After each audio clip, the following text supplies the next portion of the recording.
Hi, welcome to the Bench Movie Club, and I'm Charlie. I'm Ben.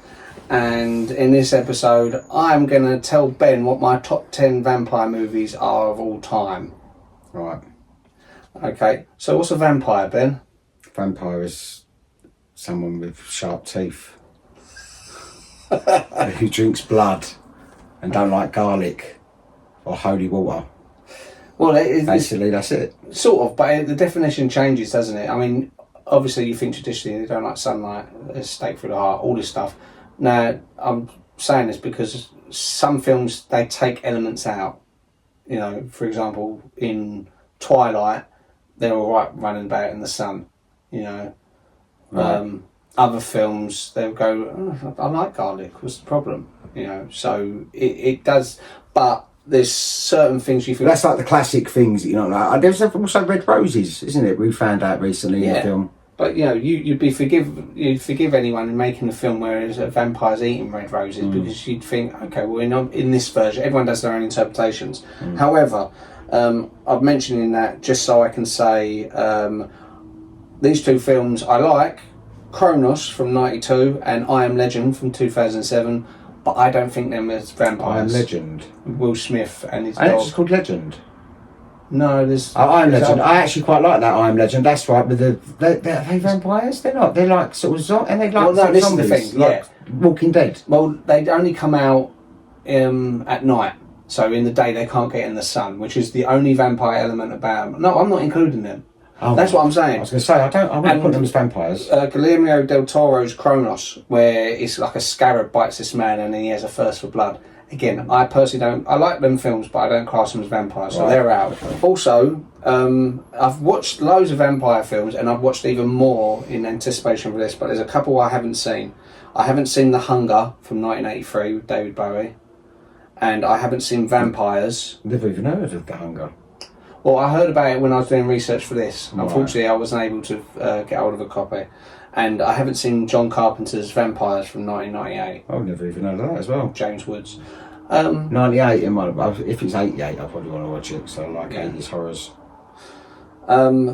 So I will mention ones which haven't got through honourable mentions throughout, but I'll get straight into it. Now, number 10 was probably the hardest position, because there's about 6 films on here which are always going to be on here. The lower ones, there's not many vampire films I love to bits. So it's sort of like debating which ones get on the list. So at number 10 is Interview with the Vampire from 1994. Right, okay. Which you saw last year, I think. Yeah, that's all right. Tom Cruise, Brad Pitt, Antonio Banderas, Chris, all these very sort of like very hip, very now at the time actors. Yeah. What I like about Interview with a Vampire, you think most vampire films, you think of like half a dozen vampire films in your head. There's 2 categories they come in. It's either contemporary, as in modern day, or it's Dracula.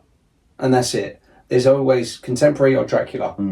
Whereas what Anne Rice has done, she's done like old vampire lore, but she's come up with a new thing with she's done a series. It's not scary though, is it? No, it's not. Well, no, I wouldn't say so. But I mean, it's about these vampire chronicles, these books that she wrote, and this was the first film they made out of them. There was a sequel, a kind of sequel in 2002, with Stuart Townsend in it and Aaliyah, who sadly died in a plane crash before the film. She'd shot the film, then she died in a plane crash. And they got her brother in to do AD, to do voiceover bits for her because he sounded very similar to her. I think she was only like 22, something like that. Yeah, I know she was young. Yeah, but I felt the sequel was missing the star power of, say, like a Tom Cruise in it. They could have had like Tom Cruise and Johnny Depp maybe, change the dynamics. Now this film, I wouldn't say I love it, but I like it enough that I've watched it twice in my life. You know, I think it's okay, and I like again. I thought it was alright. It's not a film that I would bother watching again. It's a good film. It's an okay film, but it's nothing grabbed me in it that I would want to purposely sit through it again. It's also very homoerotic, I think. Yeah, because it's always got like Tom Cruise and Brad Pitt over each other and sort of like. But no, I didn't see that in it really. Yeah, but so that was number 10. That's the 10th best vampire film ever. Yeah, okay. Number 9 is Nosferatu from 1922. That's I've never seen that. The original That's what the one from what's his name was based on, wasn't it? Barlow was based on. Yes. It was also remade. I've watched the remakes as well. It was remade in 1979 and in 2024. Okay. But I felt the remakes were sort of, they're not as iconic as the first original one. The 2024 one I was not a fan of at all. And I talk about it in our 105th episode. Me and Lily done a review on it. We went to the cinema. Nosferatu? Yeah, the latest one. We went and see it, and then afterwards we slagged it off pretty much. Yeah, they never really seem to sort of get it. It looks good when they remake a lot of films. It looks good. I think a big thing I didn't like about it is they turned Nosferatu into Borat. He was just sort of like talking like Borat. He had this moustache. And, I want to get you. It's like, this isn't scary. This is like funny. Yeah. You know? There was a film called Shadow of the Vampire, which was actually better than those remakes, and that was Eddie Izzard, William Dafoe, John Malkovich, and that's about the making of the first Nosferatu. But in this, they're acting as if that's right, and he's really killing them in real life. George them, told me about that. I think he said it was a really good film because it's behind the scenes, but he's a real vampire. He's supposed to be filming this film as a vampire, but he's actually a real vampire and really killing people. Yeah, and only the director sort of knows, and like Eddie Izzard's like, who's playing one of the actors, and he's like, there's something wrong with him. Yeah. Yeah. What are you not telling us? It is interesting. It is an interesting. Yeah, I've heard good things. But I think it was George. Oh, it might have been you. You might have told me about it. You or George definitely has mentioned that. Yeah, but it works as a good companion piece for the original Nosferatu from 1922, which is everyone sort of knows that imagery of Max Schreck going up the stairs. Yeah. Like the shadow of him as he's going up the stairs and everything, and it was famously destroyed because it rips off Bram Stoker's Dracula story. It's the same story as Dracula.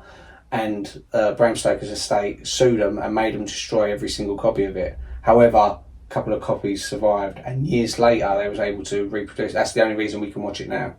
Oh right, okay. Yeah. Right. Yeah, that's quite a good story to have with the film as well.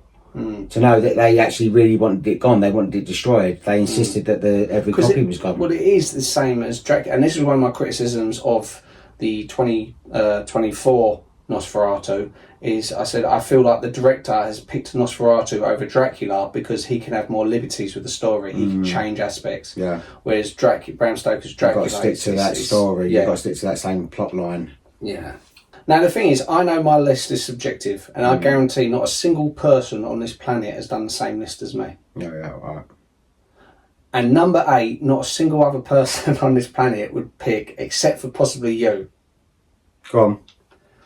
The Flintstones meet Dracula and Frankenstein from 1979. Yeah. Which we talked about at length in episode 88 of our podcast. So I'll get that one. Yeah, which I love. Okay. I love it. I think it's because it reminds me of being a kid as well. It's the nostalgia of it all. Yeah, and it also reminds me, actually, another precursor. I've done another sort of rule I've got for this is the films have to be predominantly vampire based. Yeah. So this is why you won't be seeing Mad Monster Party or I love Monster Squad or Waxwork, because Waxwork. I love that.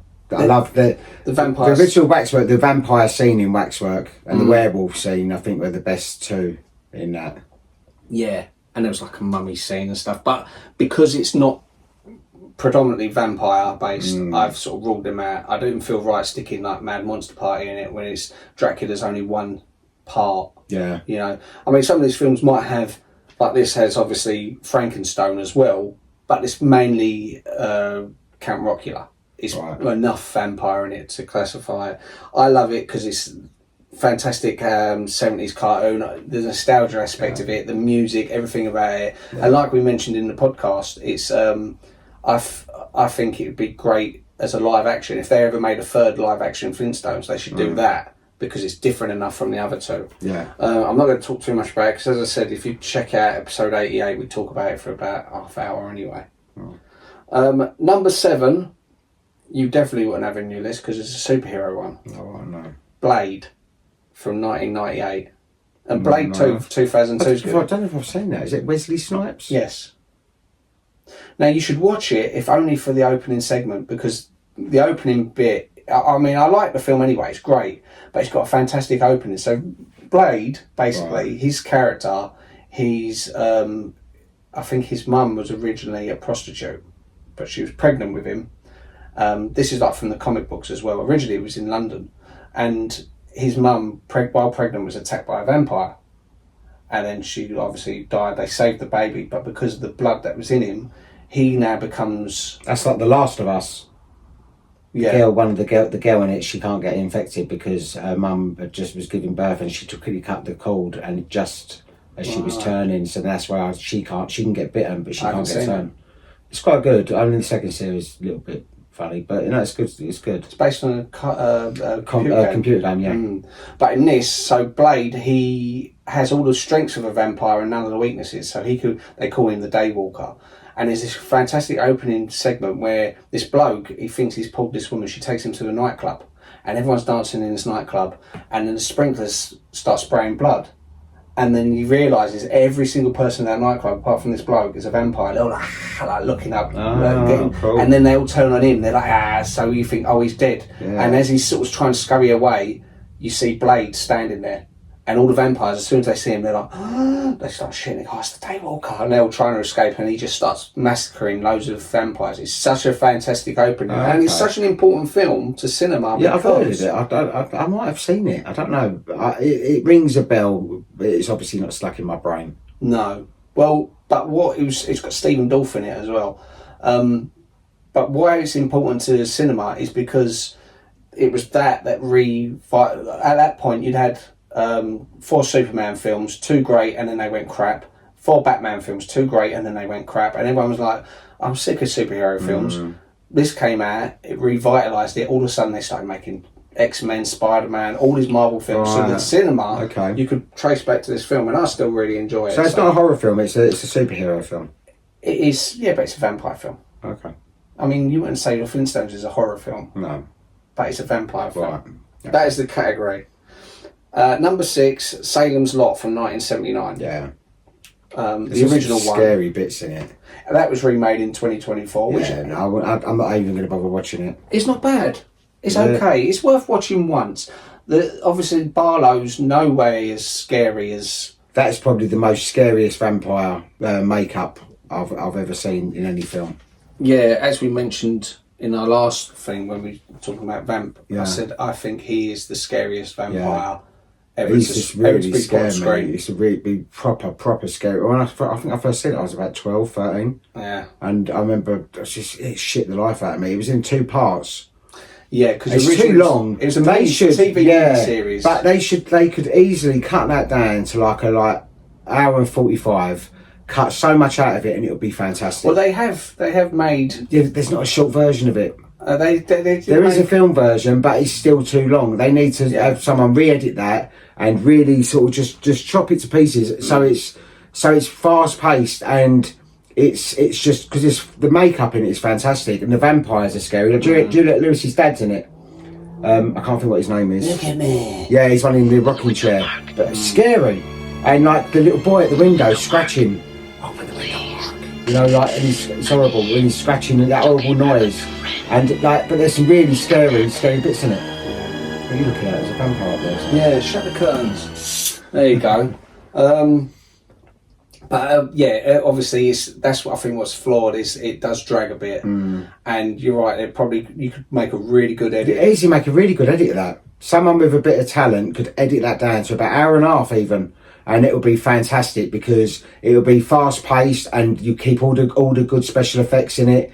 You don't need it to drag on for like, was it 2? I think it's about 3.5 hours or longer. It was a mini series, like the It mini series, you know, with Tim Curry. I never see that, and I bet he's quite scary. Tim Curry, is it? He is. In the first one, in the second one, when they're adults, you don't feel scared. He hated that. He said he didn't like filming. He felt like because he turns into a spider or something. He felt that it went a bit. Spoiler alert. I don't think it's what 70s, isn't it? That film or 80s? 1990. Oh, is it really? Okay. Yeah. Right. So now into the top 5. Now these are the films I really like. You know, and number 5 is... Oh, this is the other story. I keep telling my rules that I've put. I'm only picking one version of a film. Yeah, well, So that's right. You won't have multiple Nosferatus in here. I'm also not picking multiple sequels. Like, you're not picking up 3 films in one go. Like there's a trilogy of. Yeah, exactly. Like, you pick one of the films. Yeah, I'm not gonna sort of pick like Dracula and then Bride of Dracula and the Wives of Dracula or whatever and stuff like that. Right. I'll pick one. So number 5 is my Dracula film, Bram Stoker's Dracula from '92. That's a good film. With Gary Oldman, Keanu Reeves, Anthony Hopkins. Winona Ryder. I love how that film's made. Francis Ford Coppola, and because he made everything in that film was he only done things which you could do, say, like 100 years ago. Prior to that, they weren't like CGI and stuff like that. They used all sort of theatrical effects to sort of make. And it is very theatrical. That film. When you watch it, you think it's something unsettling. It ain't like a horror. It ain't scary. But there's aspects of it I thought were quite scary. I can't remember it. I need to watch that again because I think I would really enjoy it if I watched that again. Yeah, like when he turns into that sort of wolf-like character, he's got that Sadie Frost. That's right. Yeah. Richard E. Grant. There's loads of Tom Waits. There's loads of people. Winona Ryder's really good, and she was quite big at that time as well. Winona Ryder. Keanu Reeves had terrible English accent in it. Right. I know where the bastard lives. Fairfax Abbey. Is this the film that made Gary Oldman famous? Oh, he was also in Leon. Yeah, but that was after this. Oh, was that after? Yeah. Oh, okay. This was 92. Leon was, I think, 94. Now, obviously, with Dracula, there was the 1931 Bela Lugosi classic one, which is very important because that's where the Dracula voice came from. Right. You know, well, the children of the night, blah, blah. The Borat one. Yeah. You also had in Hammer ones from like the first of them was really good with Christopher Lee and Peter Cushing, 1958, and that I thought was really good. It's got the famous death scene where Peter Cushing runs across the table, pulls the curtain down, Christopher Lee falls on the floor and dissolves. Mm-hmm. And what happened with that is then Hammer, it was a success, and they thought, well, we've just killed Dracula, and at the time they didn't know what to do. Right. So the next one was the Brides of Dracula, right, which is actually fairly decent, but most of the sequels after that is sort of diminishing returns. So I did consider that at one point. I do like that version of Dracula, but no, I've picked Bram Stoker's one. Okay. It's very much of. I remember watching it a few times when I was a kid, just sort of thinking, "Oh, it's really weird," but I do like these sexy bits as well. Like you got the 3 women seducing Keanu Reeves, and you're thinking, yeah, I wouldn't want to leave either, but they're going to turn you into a vampire. You know, so it's quite good. And it's weird that because they got Gary Oldman and they make him, because Dracula's supposed to be a seductive person. And before that, you don't really believe it, but how he's sort of like seducing Winona Ryder, you think, okay, not as the old man with the big bum haircut, but when he's got the top hat. Like Monty Burns. But when he's sort of like going around London, you can see how they make it more of like a love film. Yeah, you know, and Anthony Hopkins great in it as well. He really sort of I will need to rewatch that because I haven't seen that for such a long time. Yeah, I'm going to just mention a couple of ones which aren't on the list, which I think were missed opportunities. Right. I think they were good ideas, but they weren't quite executed well. One of them is 30 Days of Night from 2007, Josh Hartnett. So that is set in like an Alaskan town where, you know, like in the Northern Hemisphere. I've heard that, and that happens, doesn't it, in some places? Exactly. That's why it was interesting. I thought, this is really going to be really good. And it starts okay. And then do people live there? Yeah. But it's like at the beginning of it, you got loads of people leaving because they go, I don't like this. It's got to be depressing. Not having any sun. No sunlight. It can't be good for you. So it opens with them watching the sun go down, and I thought this is a really good idea. But one, there's like zero humour in it, and I think you need a bit of humour in vampire things because it is, you know, you can't take it serious. 2, the vampires was just sort of that sort of 2000s generic computerised sharp teeth vampires. They weren't even talking English. They're like, not love. And the whole film seems as if it takes place in one night, as in like 12 hours. It doesn't feel like they're aging, whereas I thought it would have been interesting to see them having to do mundane things like trying to go piss without the vampires finding them and stuff like that. Daybreakers from 2009, Ethan Hawke, which is that one either. Now that's an interesting idea. It's the whole world has been taken over by vampires. There's only a few humans left, and the vampires are like, well, we're running out of people to eat. You know, so there's like trying to it's an interesting concept, but I just found it a bit boring in the end, and I thought I ain't that bothered about that. Renfield from 2023, which was Nicholas Hoult and Nicolas Cage. So Renfield is the person who always helps Dracula, but it's modern day, and he's like, it's sort of like a lover. You can't get rid of him, and he's sort of like, I know I should get rid of this Dracula, but he gives me so much power and stuff like that. And it's like an abusive relationship. Starts off okay, and then you just sort of, it becomes generic kind of action. Okay. And the most disappointing one, because I had so much hope for it, was Near Dark from 1987. It rings a bell. It's got 3 actors from Aliens in it. So it's got Bishop, Hudson, and Nat Vasquez. They're all in it. It was Catherine Bigelow. It was her directorial debut. And it was like proper 80s, where you think that's from, 1987, right in the midst of all like the great 80s sort of vampire films. And I thought, I reckon I'm going to like this. And I watched the whole film, and I was just finding myself fidgeting, thinking, it's the stuff's there on screen, but I'm not really roped in. And I really like those actors who are in it, and I like it. It's interesting enough, but I just felt it was like a missed opportunity. It could have been a really great film, but in the end, like the deaths and stuff, like I just thought it's really. I'm not that bothered. I can see why it's got a cult status. I can see why some people love it. Back to my list, number 4, From Dusk Till Dawn from 1996, which I really loved when I was younger. I haven't watched it for a number of years, but you lent me that. I know I lived in Welton House at the time, and I think there was a couple of us there, and I said, what you said about, just watch this film, and you didn't say nothing about it. I didn't give you the cover. No. You said, I think it was there was no cover. Yeah. And I said it was just a Tarantino film. Just watch it, it's really good. And this is when like Pulp Fiction, Reservoir Dogs was all out, so Tarantino was really big in the 90s, wasn't he? Still is. But I had no idea, because it starts off like a Tarantino film, and it's going in that direction, like gangstery type thing, these wrong-uns and stuff.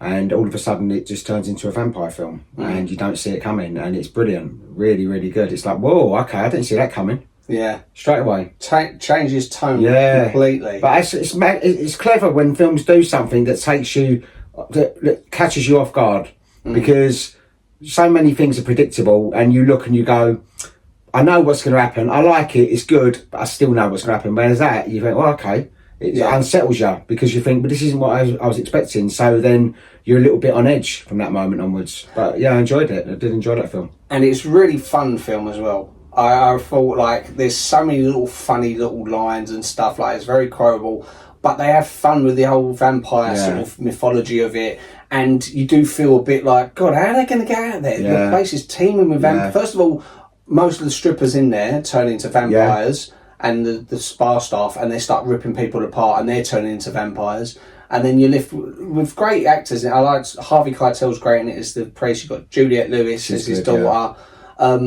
George Clooney does a great lead, and you know what? Tarantino's not a great actor, and he'll be first to admit probably he's not the best actor in the world. However, he's actually really good. It's the best that he's ever been in it. Just playing the pervy brother, could be me and you. And you'll be playing the pervy brother, but I actually really liked him in it as an actor, and I thought, okay, well, he might have a career as an actor, but then after that, he's sort of, I think, rightly so, he concentrates more on the writing and directing. It was actually directed by Robert Rodriguez, but it was written by Tarantino. So that's why it's so Tarantino-esque, the dialogue and stuff like that. Yeah. You got Cheech Marin, who plays like 3 different people in it. Okay. And you got Salma Hayek, of course, who's one of the sexiest vampires ever. You think, when she does that dance with the snake. I remember that. Yeah. And you can obviously, you can tell Tarantino wrote it and wanted to play that part. Because he's got a foot fetish, isn't he? And she sticks her foot in his mouth and pours the tequila down.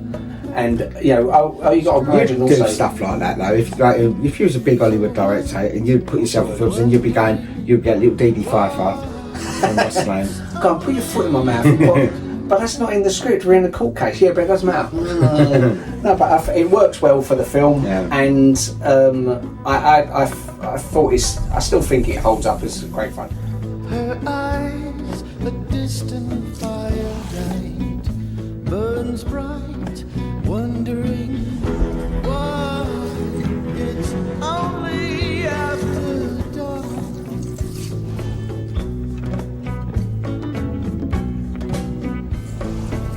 Lily's not a fan. No? No, she got through the phase when she was like enjoying Tarantino. I said, "Oh, watch this." I didn't tell her what happened. She didn't like. Is it a Tarantino film then?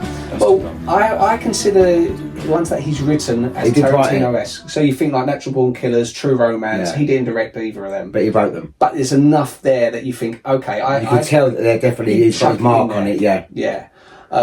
So I would pass it off as a Tarantino, and yeah, I really enjoy it, and I could watch it. Well, I have watched it loads of times. You know. Okay, so it goes top 3 now.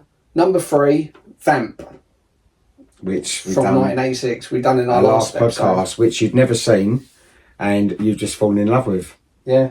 And So again, I won't go too much into it because you just have to go back one episode and you can hear why I loved the film so much. It was a film 2 weeks ago. I knew it existed, but I had no interest in seeing it. And I just think it's great 80s sort of schlocky fun, you know. And I can understand why it would not be though on so many other people's lists, or some people will be a bit snooty about it. It's a cult classic, but it's fun. It's a fun 80s horror. But then look at it and go, if you start breaking things, oh, that's not the makeup's good in it. Yeah. She's scary. Grace Jones is really scary. And the other vampire stripper, the one like you said, who changes in the changing room. Looks like something out of Dust Till Dawn. I think this is definitely a huge influence on Dust Till Dawn because there are so many elements in it where you got like the 2 male leads going in there, one of them dying and turning into a vampire, which happens in obviously Vamp.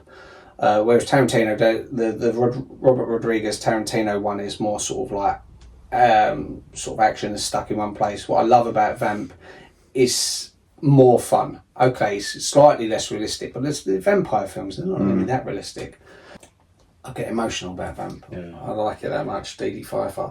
But yeah, if you want to hear more about it... That's another little bonus for you for that film, isn't it, Dee Dee Pfeiffer? But she's a really lovely, really loving... Just a fun character. She's just really sweet. I want her to be real. I mean, I know she's real, but I want her there and then, as she was then. Yeah. She was probably like about 22, something like that. Yeah. But she was so fun and like... bubbly and... Yeah, and you think, we could have a great night going to London and sort of just go to bars. But the way that she likes him so much as well, it's quite infectious. You think, to have someone who likes you that much and you like them as well, you think, it's quite fun. Yeah. But anyway, number 2 is Fright Night from 1985, so the year before Vamp. Good choice. It of course had the sequel in 88. Fright Night 2, yeah. Which is, I do enjoy Fright Night 2. But Fright Night is definitely, I mean, that makeup of that Amy character at the end, I still am in awe of that, with her mouth. It's wider than her head. It's like that, it just looks so scary. Really scary vampire. I think she's definitely in the top 3, I'd say, as scary vampires. Yeah, I'd put her at 3. I'd maybe put her at 2. No, Grace Jones. I'd say the Grace Jones... I'd say the 3 scariest vampires, and I don't know what order, but it will be Barlow from Salem's Lot, Grace Jones from Vamp, and Amy from Fright Night. Yeah, I'd go for that. I'd say that's... I think they're the 3 scariest because they're really... The prosthetics on their face is amazing. Yeah. It's just they really go to town on it. They don't just put the teeth in and like puff the faces out a bit. You know, they really go to town on them. Yeah. And like the makeup is and this is the thing, you can't... This is what puts me off in so many of the modern ones. In any vampire film post, say... I mean, Dust Till Dawn, what I like about Dust Till Dawn is they still done prosthetic makeup in Dust Till Dawn for the vampires. I need to go back to that. I think people rely too heavily on CGI now. And it's like the talent of someone building up. It takes hours and hours to put that makeup on someone and the building up of it. I think it's all... But it shows because there's... It moves with their face in ways that maybe a CGI won't do. And this, like with, I think there's an exact moment in Dust Till Dawn where you see, like, one of the girls goes, dinner is served, and she changes into the vampire, the vampire face looks great. Obviously, the stripper's normal face looks great.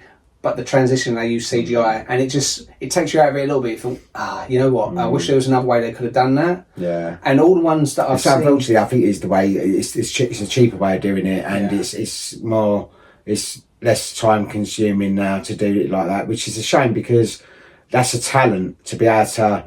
But I don't like the designs. All these modern vampires, they always give them razor sharp teeth. That's not scary. I like the teeth out. Look at Amy's teeth. Or Barlow's teeth. Yeah. They're individually different, and they look, and the human eye can see that it looks authentic, and you think, I don't want to put my hand here. They look like they're all sort of jaggedy, and this one's poking out there, this one's all twisted. As you can imagine, when they're doing these modern ones, and they've got to stick 100 teeth there, they're just going to copy and paste. They're quite attractive, like vampire teeth in most things. They're like sort of like the teeth here, but... So regimented, look at her, Grace Jones in Vamp. Her teeth all out, sort of. It's really and her toenails come out for some reason as well. Okay, now before I mention that, if you want to hear more about Fright Night, we talk about it in episode 121. I wrote that down because I thought it might be interesting. Right. Okay, there was a couple of films which were okay, which were very funny vampire films. Buffy the Vampire Slayer from 1992. Never seen it. And What We Do in the Shadows from 2014. No. However, both of them went on to be better TV series than the films were. Isn't it called Don't Look Now? No, that's not Don't Look Now, was it? I'll get to that. I'll be my number one. I can't remember what it's I'll called. let you know. But yeah, Buffy the Vampire Slayer's got a famous, it's one of the campest, over the top death scenes in it.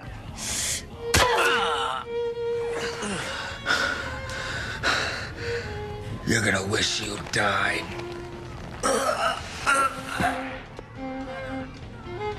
Ooh, ah, ow, ooh, ooh, ah, ah, ah,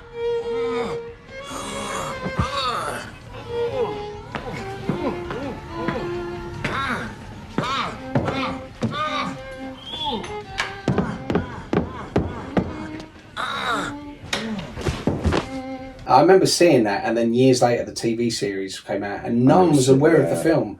Everyone was like... I didn't know there was a film. I thought it was a series with Sarah Michelle Gellar, isn't it? The guy from 90210's in it, one of them. Who's the actors from 90210? The famous. Who's the most famous actor from it? Is it Luke Perry? Luke Perry, I think he's in it. And then there's What We Do in the Shadows, which Catherine had recommended, which was quite funny. Had Jermaine Clement and Tiger Waititi, and it's an office-style documentary about these Australian vampires. And I thought, well, that's quite funny. But then they done the TV series, which has Matt Berry and the bloke who does Phone Jacker as the vampires. And Matt Berry, Harvey Sanders. Who? Matt Berry. No,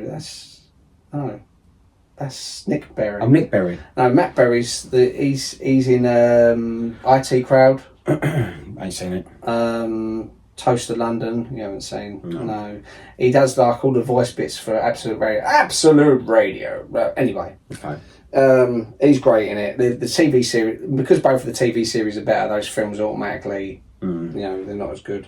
Hi, would you like to sample our new set? No, fuck off. Can't be sidetracked with cheap sex potions. The honourable mentions, these are ones which I had considered. There's Let the Right One In. That's what I'm talking about. Is it that one? And they made... Is it about a swimming pool?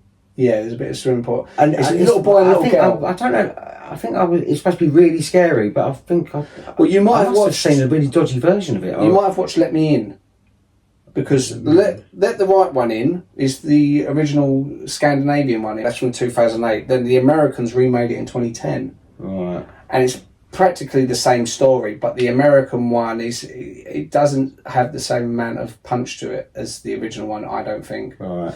You got Sinners, which came out this year, which loads of people loved. I'm turning this disco into a hockey rink. You mean a honky rink?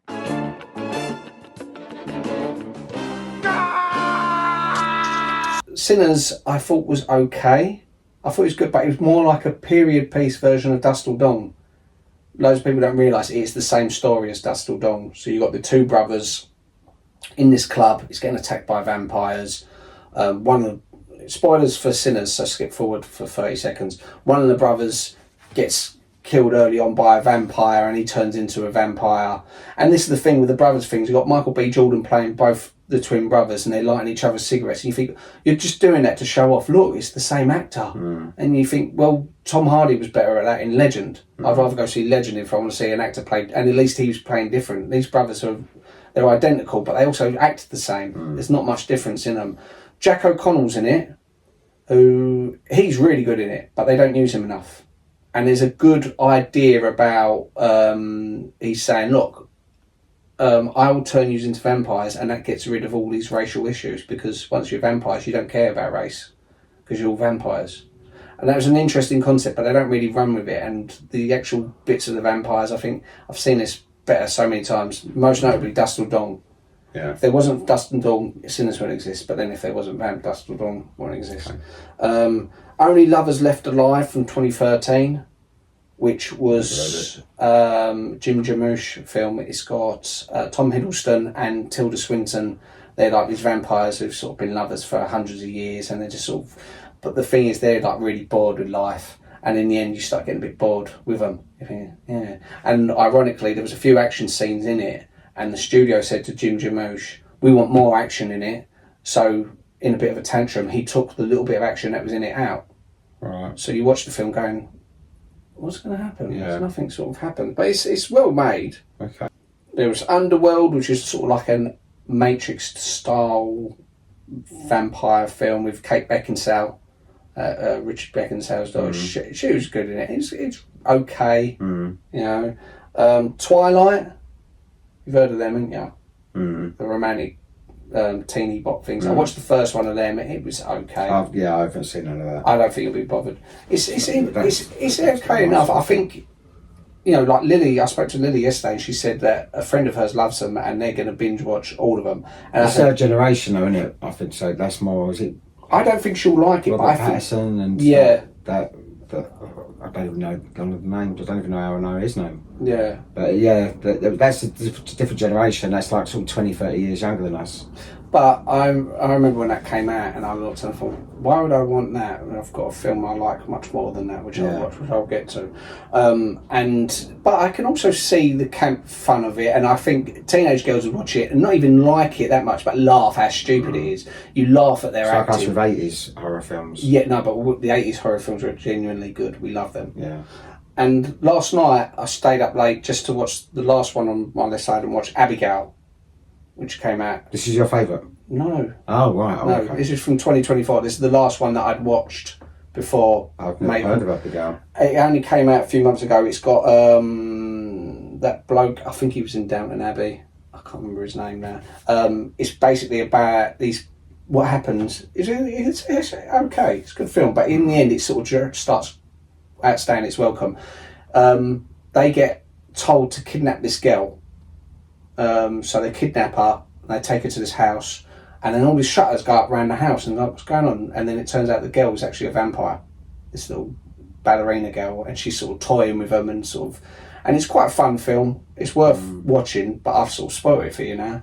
The thing is, you can't watch it. I couldn't mention it without saying it's a vampire film. No. I think if you'd watched it, not knowing it's a vampire film, you would have gone, oh God, she suddenly turned into a vampire and started killing them. But yeah, so number one, Lost Boys.